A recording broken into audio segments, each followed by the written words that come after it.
Gloria a Dios. Vamos a leer hasta el versículo 5, vamos a leer. Dice la palabra del Señor.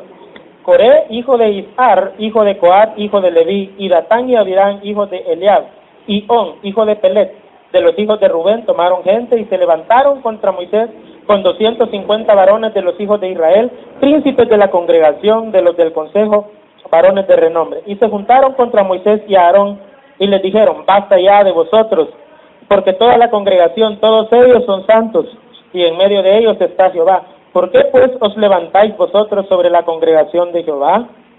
Y cuando oyó esto, Moisés se postró sobre su rostro y habló a Coré y a todo su séquito, diciendo, mañana mostrará Jehová quién es suyo y quién es santo, y hará que se acerque a él, y el que él escogiere, él lo acercará así. Oremos. Señor, gracias te damos por esta palabra que se va a explicar. Te pedimos, Señor, que podamos llenar nuestros corazones y nuestras mentes del conocimiento de tu palabra. En el nombre de Jesús, amén y amén. ¿Pueden sentarse, hermanos? Hermanos, si queremos que la gloria de Dios se manifieste en una iglesia, dijimos en la mañana, no deben haber divisiones. Cuidado con las divisiones. Eso a Dios no le agrada, aunque Dios aprovecha cuando hay división para predicar en varios lugares. Mientras que a veces la iglesia solo está en un solo lugar y ahí quiere predicar, a veces si se divide, entonces ponen otra por otro lado y ya se cubre otro sector con la palabra, ¿verdad? Pero si hiciéramos lo que nos corresponde, si realmente ganáramos almas como se debe, no habría necesidad de las divisiones, ¿verdad? Entonces acá vemos, hermanos, ¿por qué? Preguntará usted, ¿por qué estamos viendo el capítulo 16? Porque dijimos de que en Hebreos 9:4 aparece el arca del pacto, y el arca representa la presencia de Dios, pero no solo el arca, y no estamos hablando del arca de Noé, sino de esa cajita, ¿verdad?, rectangular, donde se guardaban las tablas de la ley, la vara de Aarón que floreció, y un poco de maná que cayó del cielo, sino que todo lo que ella contenía, de todo lo que estaba hecho, todo representa la presencia de Dios. Una iglesia debe conocer cada uno de esos símbolos, cómo se cumplen en Jesucristo, cómo se cumplen en el tiempo actual cada símbolo, y cuando tengamos bien aprendido lo que significa eso, y lo apliquemos, entonces la gloria de Dios será más poderosa en una iglesia. La iglesia va a crecer más todavía, se van a dar más milagros, cualquier sanidad será posible, cualquier problema será resuelto, no importa lo difícil o imposible que usted lo vea. Eso sucede cuando la presencia de Dios está con poder en un lugar, porque Dios puede concentrar más gloria en un lugar que en otro. Si no, recordemos de que a veces nadie podía ni siquiera estar en el tabernáculo de reunión. El pueblo de Israel a veces tenía que salirse del tabernáculo porque había descendido Dios en una nube. O sea, no es que eso sea toda la gloria de Dios, porque Salomón dijo, he aquí que ni los cielos de los cielos te pueden contener, dijo. O sea, la gloria de Dios es algo grandísimo, pero Dios puede concentrar un poquito. Imagínense, si con un poquito hay una atmósfera tremenda y terrible, que los hombres temen, ¿verdad? Y hay algunos que dicen, no, mira, mejor anda vos y ahí nos contás. Así le dijeron a Moisés, no, Moisés, ahí subir a ese monte no da miedo, mejor subí vos, a ver qué te dice Dios y nos venís a decir, porque allí se miraban truenos y una nube oscura y a la gente le daba miedo, hermano. Pero créame que estar ante la presencia de Dios es bendición. Y nosotros podemos estar, incluso en nuestra casa, en la presencia de Dios. ¿Cómo? A través de la oración. Algunos pelean si Satanás tiene acceso al cielo, porque dice que vinieron a presentarse delante de Jehová los hijos de Dios, entre los cuales venía también Satanás. Algunos dicen, mire, ¿y a dónde se presentó Satanás delante de Dios? O sea que si Satanás llegó delante de Dios, llegó al cielo. ¿Cómo que Dios solo en el cielo estuviera, hermano? Dios está en todo lugar, amén. Entonces Satanás no tiene necesidad de subir al cielo para encontrarse con Dios. La presencia de Dios está en todo lugar donde se le busque. Pedid y se os dará. Buscad y hallaréis. Busque la presencia de Dios y la va a encontrar. ¿A dónde? Dijo la samaritana. ¿En el monte Gerizim o en el monte Sión, donde está el templo de Jerusalén? Y Jesús le dijo, no, le dijo, ni en este monte, ni en Jerusalén, ni en ninguno. Dios quiere una adoración en espíritu y en verdad, o sea, con sinceridad de corazón. Por eso es que dice que no importa a la iglesia que vayamos, si estamos detrás del Calvario y tu corazón es como el mío, dame la mano y mi hermano será, dice, ¿o no? O sea, hermanos, el nombre de la iglesia no es lo importante. Lo importante es que cada miembro adore a Dios de corazón. se le busque de corazón y se predique la verdadera palabra. Entonces, como esa arca representa la presencia de Dios y adentro llevaba la vara de Aarón es importante también para entender cómo Dios nos puede bendecir como iglesia. Pero para explicarles el capítulo 17 de Números, donde se habla de por qué la vara de Aarón floreció, hay que explicar el capítulo 16, que es el contexto, porque si no voy a tener un pretexto y voy a decir lo que yo quiera, ¿verdad? ¿Me entiendes? Yo tengo que enseñarles desde lo que decía antes para ver qué relación tiene todo esto. Y acá estamos viendo una rebelión contra Moisés y a Aarón, su hermano. Dios había llamado a Moisés como el caudillo de la nación de Israel, como el que los iba a guiar, pero a Aarón era como el profeta, ¿verdad? Moisés dice que era algo tartamudo, ¿verdad? Se le lenguaba la traba. ¿Cómo es? Se le trababa la lengua. Entonces, como se le trababa la lengua, le dijo Dios a Moisés, mira, no me pongas excusas, le dijo, anda a hablar con Faraón y llévate a tu hermano. Entonces, por decirle lo que yo te digo, te lo vas a decir a tu hermano y tu hermano que hable con el Faraón. Pero no me pongas excusas, porque si yo te mando a predicar, yo te voy a dar las armas para que lo hagas. Yo vas con mi respaldo, Moisés, así que no tengas miedo. Así nos dice el Señor como iglesia, ¿o no, hermano? Ay, que yo no puedo ir a ganar almas porque yo me trabo todo, y si me sale un testigo de Jehová, si es que no es usted el que va a hablar, va a ser Dios a través de usted, hermano. Ahí no hay testigo de Jehová que pueda contra la sabiduría que Dios da en el momento. Aunque usted no sea el gran estudiado en la Biblia, Dios le da la sabiduría. Entonces, pero se rebelaron los hijos de Coré, los hijos de Rubén. ¿Por qué? Ya dimos las razones el domingo atrás, ¿verdad? Eran celos, eran envidia. Todo el mundo quería tener el poder en el pueblo. Y hoy en la mañana estábamos viendo que Jesucristo fue bien claro. Le dice a sus discípulos, miren, los reyes de las naciones se enseñorean de ellos. Ellos quieren ser autoridad, pero entre ustedes no será así. El que quiera ser mayor entre vosotros, que se ponga a servir. Que se ponga a servir. O sea, no se trata, hermanos, de mandar a otros a que hagan las cosas. Me decían las hermanas ahora, vamos a ganar almas. Vamos, les dije yo. Ya le había dicho al siervo, que íbamos a salir a ganar almas. Y fuimos. Y ahí veníamos. Ahí una hermana dijo, ya quisiera ver al pastor fulano, dijo así, ganando almas. ¿Ya? ¿Por qué? Porque no muchos van, mandan. ¿Ya? Casi siempre los pastores principales de una iglesia mandan. Hacen sus grupos de evangelismo y los demás van y ellos se quedan en la casa dándose aire. Pero entre vosotros, dice el Señor, no será así. Yo quiero ser grande porque soy bien chiquito, 1,5 metros mido, ¿verdad? Entonces, y yo quiero ser grande, hermano. Así que si quiero crecer, debo obedecer. Mira, esta rima me salió. Si quiero ser grande, tengo que servirles a ustedes, ¿verdad? Entonces, de eso se trata, dice el Señor.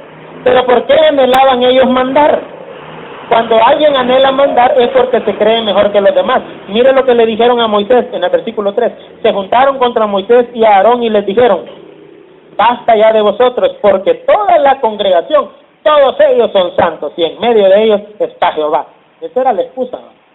Si mirase aquí todos somos iguales, así que ¿por qué no ponemos de líder a Coré, a Datán, a Abirán? ¿Por qué no son ellos los líderes? ¿Por qué necesariamente Moisés y Aarón? Se oponían porque ellos querían mandar. Ahora la pregunta es, ¿quién había llamado a Moisés y a Aarón? ¿Se llamaron ellos mismos o Dios los puso? Entonces uno no se puede rebelar contra la autoridad puesta por Dios, hermano. ¿Me entiendes? Si yo voy a otra iglesia, yo soy pastor aquí en esta iglesia, pero si yo voy a otra iglesia, no puedo llegar a decirle al pastor de esa iglesia qué es lo que tiene que hacer, ¿verdad? Porque allá es ese pastor al que Dios ha puesto, ¿o no? ¿Me entiendes? Pero hay unos pastores que se quieren engrandecer sobre todas las iglesias, ¿verdad? Hasta se cambian el título de pastor a apóstol. Ya vamos a hablar algo de eso. La famosa enfermedad, la apostolitis. Ahí se llama la enfermedad que hay hoy en día, combinada con otra enfermedad, peor aún, que se llama el gigantismo espiritual. Son dos enfermedades que están matando a la iglesia. Apunte el nombre, para que, mire hermano, ya les he dicho, apunten, para que puedan repasar el sermón ahí en la casa, o grábenlo. ¿Por qué? Porque es necesario, hermano, para que no se nos olvide lo que estamos viendo, ¿verdad? Si mañana yo le pego una llamadita a usted, le voy a preguntar, ¿de qué hablé yo ayer? Le voy a preguntar. Si me dice, no sé, lo voy a traer y a usted solito le vuelvo a predicar el mismo sermón, ¿verdad? Porque no se nos tiene que olvidar, hermano, lo que dice la palabra. Ellos anhelaban ellos mandar, por eso es que criticaron a Moisés. ¿Sabe qué es lo que no piensa alguien que quiere ser el primero, el que manda en una iglesia? Lo que no se da cuenta es que entre más se le da, más se le demanda.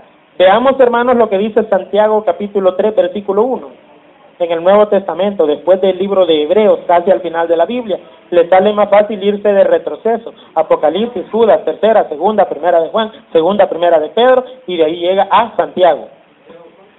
Santiago 3:1.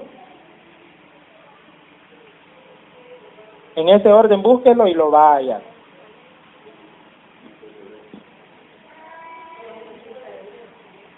Después de Hebreos, antes de primera de Pedro. Apocalipsis, Judas, tercera, segunda, primera de Juan, segunda, primera de Pedro, Santiago.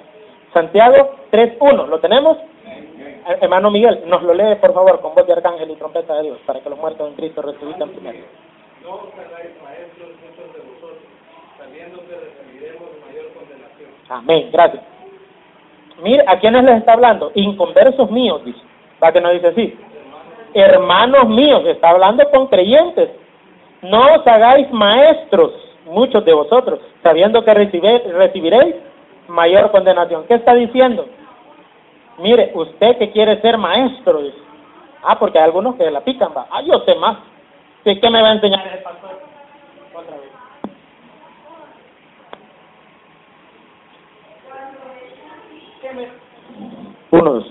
¿Qué me va a enseñar ese pastor? A mí puede decir alguien, va. Tal vez a algún anciano. Al verme a mí, que tengo como 25 años, pudiera decir, de ministerio, ¿verdad? Alguien pudiera decir, mire, ese cipote que me va a enseñar a mí, porque como me miro bien bicho, va. Pero pudiera, no me creen, puchica, pero yo tengo fe, ¿verdad? Entonces, cualquiera pudiera decir, ¿qué me va a enseñar a mí? Pero no soy yo, es el Espíritu Santo, hermano, y es la palabra. Pero el que quiere un cargo de maestro, y si no cumple él, va a recibir mayor condenación, porque el que sabe más tiene más responsabilidad delante de Dios. ¿Quién dijo estas sabias palabras? Un gran poder conlleva una gran responsabilidad. ¿Qué sabio las dijo? Cabal, Ben Parker, el tío del Hombre Araña, lo dijo en la película, en la 1. Pero es cierto, fíjese, es cierto. Un gran poder conlleva una gran responsabilidad. ¿Quién es el más responsable de la política de este país? ¿Algún diputado? ¿El presidente de la Asamblea Legislativa o quién? Mauricio Funes, ¿no es el presidente? Entre más alto cargo tenga una persona, es más responsable. Por eso es que Jesús decía en Juan 9:41, si fuerais ciegos, no tendríais pecado, les dijo. Pero como ustedes mismos dicen, no, si nosotros vemos claramente, entonces vuestro pecado permanece. ¿Qué les quiso decir? Aquel que realmente es ignorante tiene más beneficio, ¿va? Pero ustedes que son religiosos y que se la pican de que no, nosotros ya sabemos todo, nosotros, nadie nos tiene que venir a decir nada, porque yo ya me puedo la Biblia de paz a paz. Hay gente que así le sale a uno, ¿va? ¿Usted me está hablando de Dios a mí? No, yo la Biblia me la puedo y he leído un montón de veces. ¿Y de qué le sirve si no tiene Cristo en el corazón? No es de saberse la Biblia. ¿De qué sirve saberse la Biblia? Es de tener a Jesús en su alma para ser salvo. Porque había un viejito cara de bebé que salía en la televisión, que ponía la Biblia de pasta a pasta, Darío Salas se llamaba. A varias iglesias lo trajeron. Era un genio, ¿va? En el sentido que tenía memorizada casi toda la Biblia. Pero, ¿qué pasaba? Que cuando comenzó a hablar de los ovnis parecía ser como que creía en todo eso, ¿va? Claro, yo puedo decir, los ángeles son extraterrestres, pero porque no son de la Tierra, ¿va? Pero no son extraterrestres en el sentido de que son cabezones y con los grandes ojos, así como los hacen en las películas, pues, ¿verdad? Porque los ángeles son espíritus, y un espíritu no tiene carne ni hueso, según Lucas 24:39, y según Hebreos 1:14. Por lo tanto, que no me vengan a decir que los ángeles son extraterrestres y que estén pensando en esos cabezones que sacan en las películas de Steven Spielberg, ¿verdad? Entonces, la autoridad la da Dios. También, hermanos, en Jonás 4:11, la palabra del Señor, fíjese bien, es el último versículo de Jonás. Dios le está recriminando a Jonás y le dice, mira, ¿tuviste tú compasión de una plantita que yo la hice crecer y en el momento la destruí?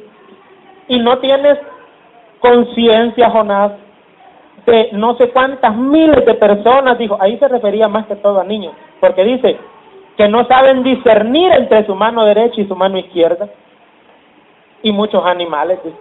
O sea, Dios hasta de los animales tiene cuidado, ¿va? Pero dice, le estaba diciendo a Jonás, mira, ¿vos crees que yo no voy a tener misericordia de esas personas que no entienden aún? Voy a destruir a aquellos que sabiéndolo no hicieron la voluntad de Dios. Pero aquellos que por ignorancia han pecado tienen más salvedad, tienen más oportunidad, más chance porque no sabían. Pero alguien que ya sabe, hermano, y que se porte rebelde contra Dios, ese le va a ir peor, ¿va? Más duro le van a tocar las citas. Ahora, ¿cuál fue la excusa que le dijeron a Moisés, volviendo al pasaje de Números? ¿Qué fue lo que le dijeron en el versículo 3? Números 16:3. Toda la congregación, todos ellos son santos. Yo les pudiera decir, si yo fuera Moisés, les hubiera dicho, sí, cómo no, muy santos la congregación de Israel, y lo hubiera llevado al capítulo 14, donde se mira la gran santidad de Israel. Mire lo que hicieron los israelitas en el capítulo 14, a ver si en verdad eran tan santos. En el capítulo 13, el capítulo 13 de Números se llama Misión de los 12 espías.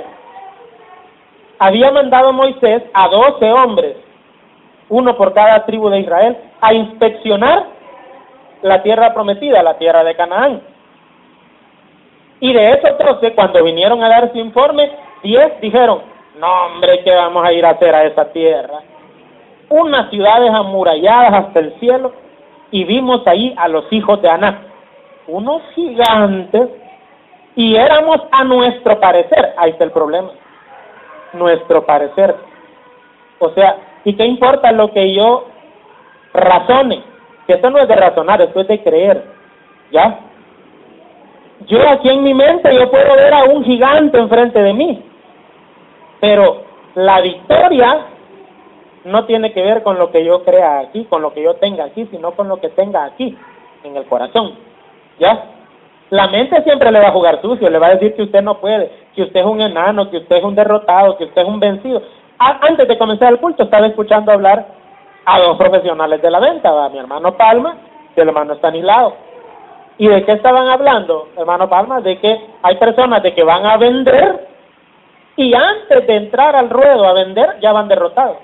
Porque dicen, ay, es que yo me trabo, es que yo es que yo... Aquí está todo mentalmente. ¿Quién tenía más ventajas para ganar la pelea? ¿David o Goliat?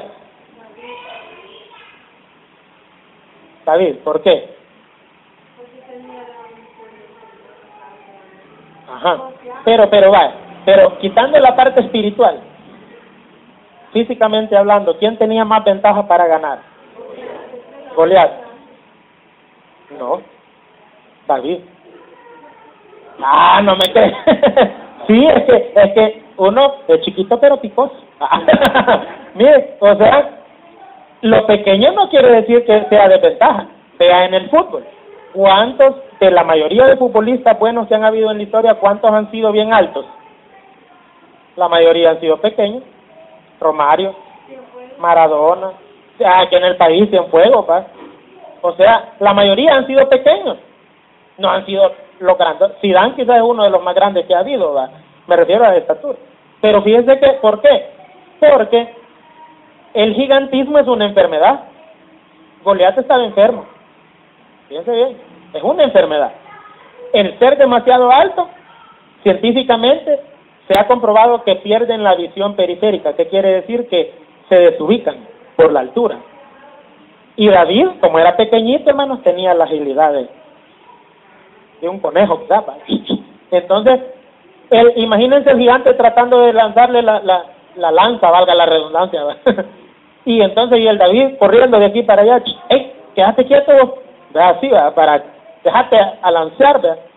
Entonces, David tenía más agilidad, hermano, ¿ya? Claro, también había el problema de que David en una lucha cuerpo a cuerpo, pues, así le iba a ser el gigante, ¿verdad? Entonces David tenía que guardar su distancia, moverse rápido y pedirle a Dios, pero se tuvo fe. No solo en él, sino en Dios, porque Dios ya le había ayudado antes a matar osos, leones, y cuando Dios ya nos ayudó antes, significa que nos puede ayudar después, ¿o no, hermano? ¿A cuántos alguna vez Dios les ha ayudado en algo? Entonces, ¿creen que les puede volver a ayudar? ¿Y cuál es el miedo entonces? Ese es el lema de nosotros ahora, ¿verdad? ¿Quién dijo miedo? Aquí no tenemos miedo, nos enfrentamos a los gigantes porque es más poderoso el que está con nosotros que el que está con ellos. Entonces no le tenemos que tener miedo a ningún problema. Entonces, pero de estos 12 que fueron a reconocer la tierra prometida, 10 fueron negativos y 2 positivos. Los 2 positivos fueron Josué y Caleb, y fueron los únicos que entraron a la tierra de Canaán. A los otros 10 Dios los mató.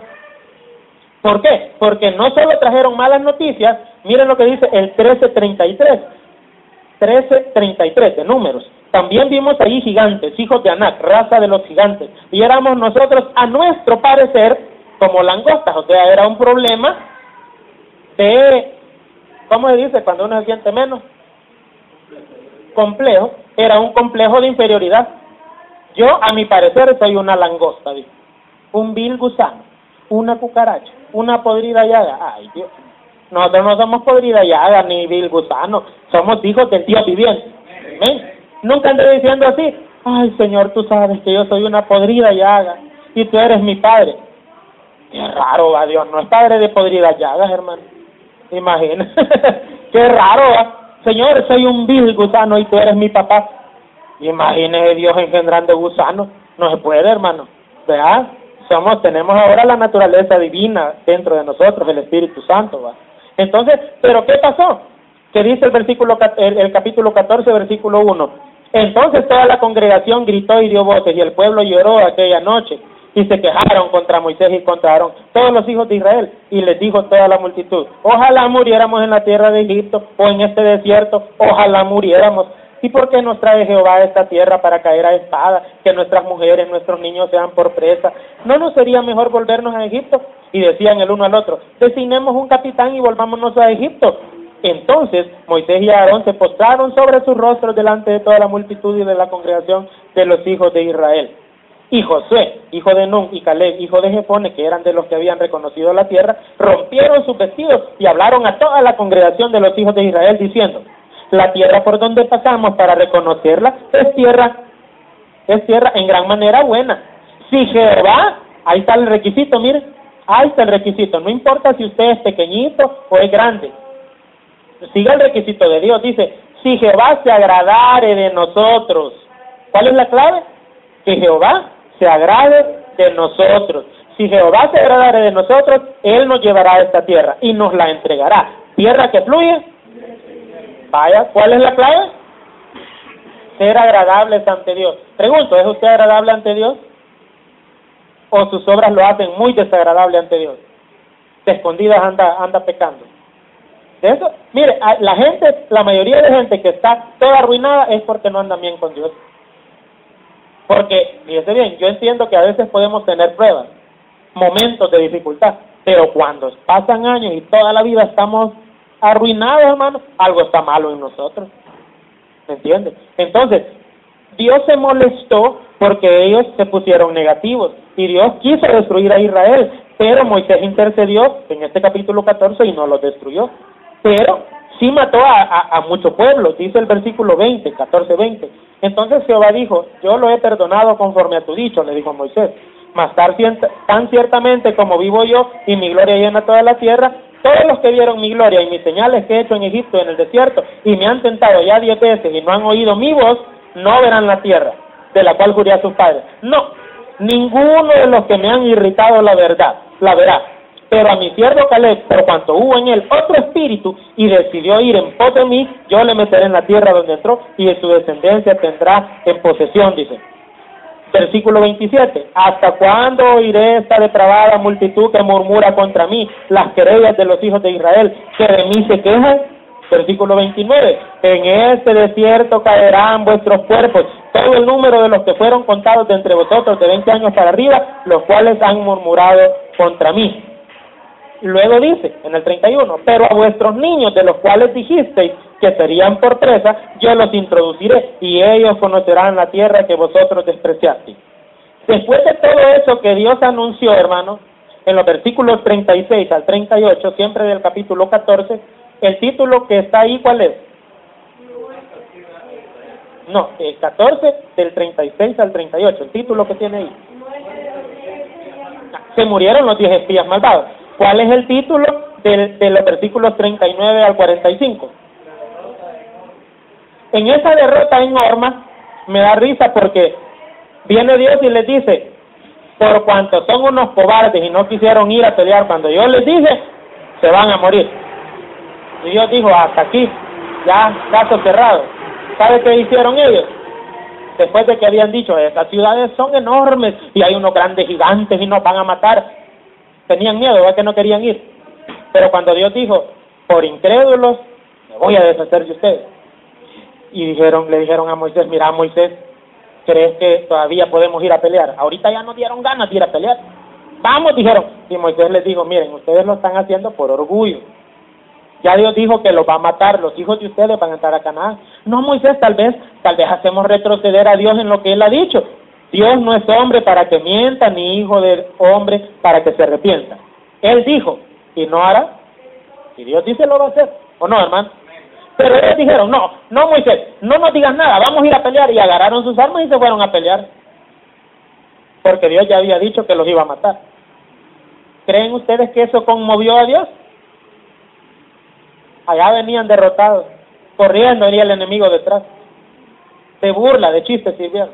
Hermano, hay que aprovechar las oportunidades. Cuando Dios dice, ese es el momento, no después. Hasta que ya Dios nos pegó la gran reprensión, ay Señor, ahora sí. ¿Y ahora para qué? Dice el Señor. Yo te necesitaba en el momento que te llamé. En ese momento quería que hicieras aquello para lo cual te llamé. Señor, pero aquí estoy, dame otra oportunidad.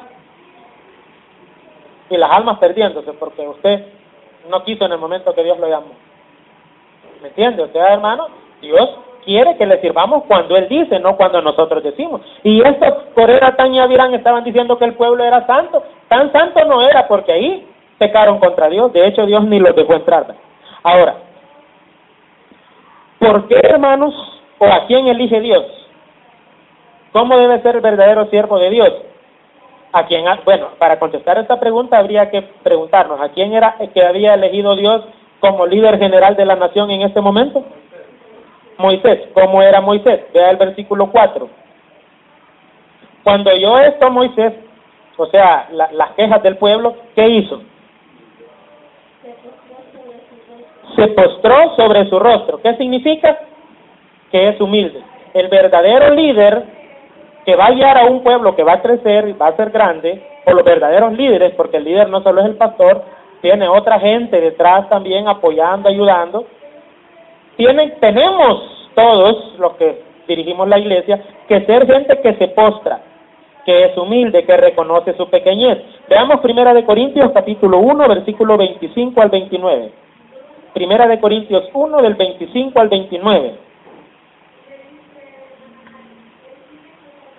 ¿Qué tipo de personas ha elegido Dios? ¿A los estudiados, a los sabiondos, a los poderosos, a los ricos o a quiénes?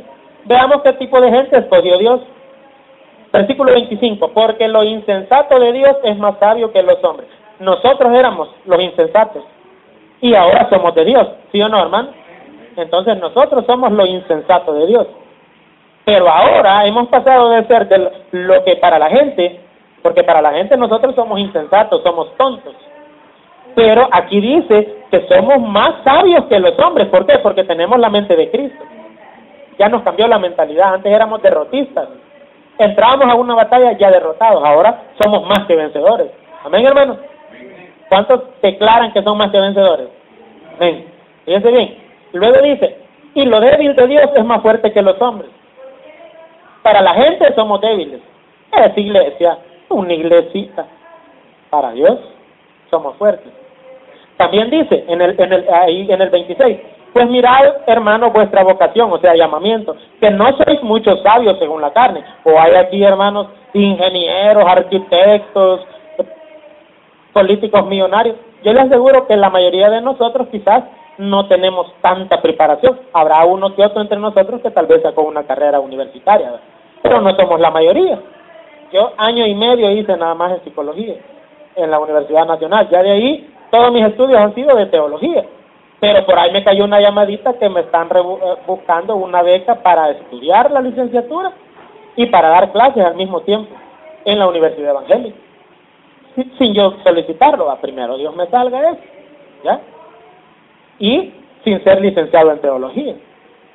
Pero como me han escuchado y hemos platicado de la palabra, Dios me ha abierto campo, pues, ¿verdad? Por el conocimiento que Dios nos da. Pero eso es en Cristo, hermano. En el mundo no soy nada. Ahora mire lo que dice. No soy muchos sabios según la carne, ni muchos poderosos, ni muchos nobles. O hay aquí millonarios, hermano, en la iglesia. No. Y luego el 27. Sino que lo necio del mundo escogió Dios para avergonzar a los sabios, a los que se la pican de que son inteligentes. A lo débil del mundo escogió Dios para avergonzar a lo fuerte. Lo vil del mundo y lo menospreciado, porque no es que no era que éramos despreciados, no, éramos menospreciados. O sea, la gente apreciaba más a otros que a nosotros. O sea, eso significa ser menospreciado, que se nos ha pasado nuestro precio más bajo que el de otros. Hay gente que da algo por otras personas y por nosotros nadie da nada en la tierra, pero Dios dio a su Hijo unigénito por nosotros. Valemos la sangre de Cristo. Así que no se anden sintiendo derrotados ni poca cosa. Somos hijos del Dios viviente. Dice el 29, ¿a fin de que qué, hermanos? Imagínense, Dios elige solo millonarios. Aquí estuviéramos, yo puse la casa, yo puse los carros para la iglesia, yo puse, ¿y dónde estaría la gloria de Dios? Nosotros iniciamos hace 2 meses y 1 semana esta iglesia, y no teníamos ni siquiera una silla, ni un granito de azúcar teníamos para comenzar. Y ahora tenemos un local, sillas, ventilador, equipo de sonido, otro sonido, el MP4, un montón de cosas que Dios nos ha dado por misericordia, por gracia. Ninguno de nosotros ni lo merecíamos, ni lo hemos hecho. El que lo ha hecho es Él. A Él sea toda la honra y la gloria. Si uno se siente que se rebelan ante uno, ante el líder, ¿cuál debe ser la actitud del líder? Según lo que vimos de Moisés. Humildad. O deberíamos los pastores, cuando sentimos que la gente se nos está rebelando, atacar a la gente desde el púlpito, orar para que Dios los destruya por estar contra el siervo de Dios, anhelar que vengan humillados a pedirnos perdón, o agachar la cabeza. Fíjense que no solo en el capítulo 16 agacharon la cabeza. Si ustedes fueron observadores, cuando leímos el capítulo 14, que también se rebelaron porque que muy grandes los gigantes que la nación. ¿Qué hizo Moisés cuando le llevaron esa queja? Y Aarón. También agacharon la cabeza. Eran siervos que siempre agachaban la cabeza. ¿Y cuándo Dios nos va a dar la victoria? Vea el versículo 5, hermano, por favor. Sí, número 16:5. ¿Cuándo es que Dios nos va a dar la victoria? ¿O cuándo Dios va a mostrar quién es siervo de Él y quién no es siervo de Él? Mañana. ¿Mañana lunes? No, mañana lunes no. Ahí dice mañana, ¿verdad? Pero mañana es un tiempo futuro. Mire lo que dice, 16:5. Habló a Coré, o sea, Moisés estaba hablando, y le habló a Coré y a todo su séquito, diciendo, mañana mostrará Jehová quién es suyo y quién es santo. Esa es una clave. A su tiempo Dios va a mostrar quién es su siervo y quién no. Mañana es un tiempo futuro. Yo no le puedo decir que va a ser mañana lunes, ni martes, ni el miércoles. Pero a mí me llegó un pajarito, va. Porque ya donde estábamos antes, en Valle Dorado, nos hicimos a un lado para no estar teniendo problemas, ¿verdad? Porque había un siervo que quería él la autoridad. Entonces dijimos nosotros, bueno, él quiere ser el líder, él quiere ser Coré, Datán y Abirán, dejémoslo. Que demuestre que él sí puede, porque él dice que yo no, por gusto, y que él sí. Los mismos hermanos dicen, y le dijeron a él y a la esposa de él, miren ahí el pastor Calzadilla, está bien bendecido, le dije, aquí no pasamos de 7, le dije. Entonces, pero no fue al día siguiente. Al pasar de los días, ahí se va viendo quién es el siervo de Dios, en este caso. ¿Me entiendes? Entonces Dios, hermano, uno no tiene que pelear. Uno tiene que dejar que el tiempo y Dios vayan diciendo. El verdadero siervo de Dios es el que Dios respalda, ¿sí o no? Entonces, ustedes van a catalogar si esta iglesia es de Dios y si la gloria de Dios está aquí, a medida si vamos creciendo.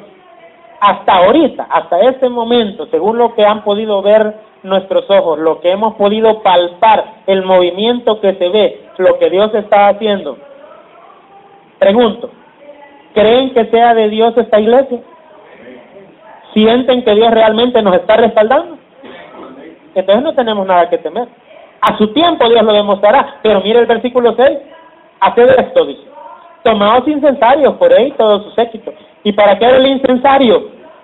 Porque los hijos de Coré eran de la tribu de Leví, eran sacerdotes. Tenían derecho a ministrar. A Aarón también. Entonces dijo Moisés, bueno, como ustedes quieren ser más que Aarón, ¿verdad? Aarón es el sumo sacerdote, ustedes son sacerdotes de segundo orden, el pastor es él, ustedes son copastores, ¿ya? Pero el propio líder es Aarón, dentro del sacerdocio, por supuesto. Entonces dice, agarren todos su incensario y comiencen a ministrar, prediquen, hagan lo que le corresponde hacer. A su tiempo Dios va a decir quién es de él. O sea, hermanos, nosotros no tenemos que impedirle a nadie que predique, que trabaje, no, que trabajen todos. Pero mañana va a demostrar Dios, en un futuro Dios va a demostrar quiénes son los verdaderos siervos de Dios y quiénes son farsantes, mentirosos y aprovechados. ¿Ya? Y yo me pongo ante Dios, ¿verdad? Y si soy farsante y aprovechado, que me quite, ¿ya? Y si soy de Dios, se va a ver el respaldo. No solo hacia mí, sino hacia todo el trabajo que se está haciendo. Pero ¿a quiénes va a oír y aceptar el Señor? Versículos 9 y 10, y aquí terminamos. ¿Os es poco que el Dios de Israel os haya apartado de la congregación de Israel, acercándoos a él para que ministréis en el servicio del tabernáculo de Jehová y estéis delante de la congregación para ministrarle? Moisés les echa en cara que eran sacerdotes, Dios ya les había permitido estar como sacerdotes, pero ellos lo veían como poca cosa el sacerdocio, no, ellos querían ser Aarón, querían ser el sumo sacerdote, no un simple sacerdote. Ellos no querían ser uno de los pastores, ellos querían ser el pastor general. Ellos querían que le llamaran hermano Toby y tener lo que el siervo tiene. Cada pastor es aparte e individual y Dios bendice a cada uno como él quiere, ¿verdad? Pero estos querían ser mayor. Mira lo que dice el 10. ¿Y qué te hizo acercar a ti y a todos tus hermanos, los hijos de Leví, contigo? ¿Procuráis también el sacerdocio? O sea, el sumo sacerdocio arónico. Ese era el pleito de estos de Coré, Datán y Avirán. Querían ser igual que Aarón o más que Aarón. Ellos querían ser los principales líderes en el área espiritual. Entonces estaban menospreciando lo que Dios les había dado. Fíjense bien, la enfermedad de la apostolitis, ¿qué es? Ya les hablé del gigantismo espiritual. Goliat, no lo desarrollé, pero los mencioné. Pierde la visión uno. ¿Por qué? Porque creerse más que los demás. Goliat perdió la visión. Sentía él que estaba tan grande que nadie le podía hacer frente y le dieron duro. Uno nunca debe creerse la gran cosa. Siempre tiene que mantener la humildad, aunque Dios lo haga subir. ¿Ya? Aunque Dios no se engrandezca, hay que mantener los pies en la tierra. ¿Quién es el ejemplo máximo bíblico de alguien humilde que tiene los pies en la tierra? No. Moisés es uno. Pero el ejemplo máximo en la Biblia, el más humilde de todos, es Dios. ¿Sabían ustedes? Dios, dirá usted, ese ser tan maravilloso, todopoderoso, omnipotente, Teos Pantocrátor, el Shaddai, el todopoderoso, Él, humilde. ¿Sí? Dice la Biblia que Él tiene su trono, ¿a dónde? En el cielo. Pero ¿cuál es el estrado de sus pies? La tierra. Quiere decir que Dios tiene los pies en la tierra y nosotros andamos volando, hermano, creyéndonos más que los demás. Estamos mal, ¿sí? Dios nos da el ejemplo máximo de humildad, ¿sí? Mejor Dios tiene los pies en la tierra y el más grande. Es que la grandeza está en eso, en ser humilde. El orgulloso no está en nada, no sabe en lo que está. El humilde, el que tiene los pies en la tierra, ese le está agradando a Dios, a ese va a levantar el Señor. Fíjese bien, entonces, ¿quiénes sufren la enfermedad de la apostolitis y qué es? Es que de ser pastores, a lo que Dios los llamó, No les satisface el título. Tienen que cambiárselo. Esa es la apostolitis. ¿Cuántos no comenzaron como pastores y ahora son apóstoles? ¿Quiere que le mencione algunos por nombre? Cuando los anuncian en los eventos internacionales, por supuesto, porque aquí a estos países tercermundistas a veces no vienen. No, ellos tienen allá en los grandes países, hacen sus grandes campañas, en Europa, y dicen, apóstol, Benny Hinn, apóstol, Cash Luna, apóstol, Guillermo Maldonado, apóstol, Sergio Solórzano, el que fundó la LIN aquí, apóstol, Carlos Rivas. El hermano allá lo tengo en la foto, así atrás de mí, en la foto de los graduados de la misma promoción somos, 1999. Al del TAI, que dice un montón de herejías en sus predicaciones. No, pero ya no son pastores, hoy son apóstoles. ¿Y por qué se cambian el nombre? Pues porque quieren ser como Aarón. No les satisface ser pastor. Eso sí se lo aplaudo al hermano Toby.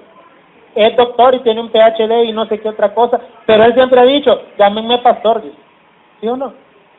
Eso sí está bien, hermano. Mire, copiemos lo bueno y desechemos lo malo. No querramos que nos llamen apóstoles y grandes. No. ¿Sabe cómo le digo yo a todos los hermanos? ¿Cuál es mi palabra característica? ¿Cómo los trato yo a todos, hembras y varones? ¿Qué palabra me caracteriza a mí? Siervo. Así les digo yo, siervo, sierva. ¿Sabe por qué? Para que sean humildes. Porque si les digo, ministro, saca pecho. Imagínate que llego al Guanachapín yo y le digo al hermano Miguel, apóstol, ¿qué tal? El hermano Miguel, apóstol, me dijo, No, yo siervo les digo, y lo peor es que no saben si con S y con C se los estoy diciendo. Porque ese con S es siervo de servidor, con C es de aquellos animalitos, para los siervos. Y la característica de esos animalitos es que tienen cuernos. Así que si a usted ya le pusieron los cuernos, es un siervo con C. Si no, es un siervo con S. ¿Verdad? Sirvámosle al Señor, hermanos, con S, y Él nos va a engrandecer cuando fuere tiempo. Démosle un aplauso al Señor y vamos a orar. Papito lindo, gracias te damos por tu bondad y por tu misericordia. Te agradecemos porque has bendecido grandemente tu iglesia, porque tenemos casa llena.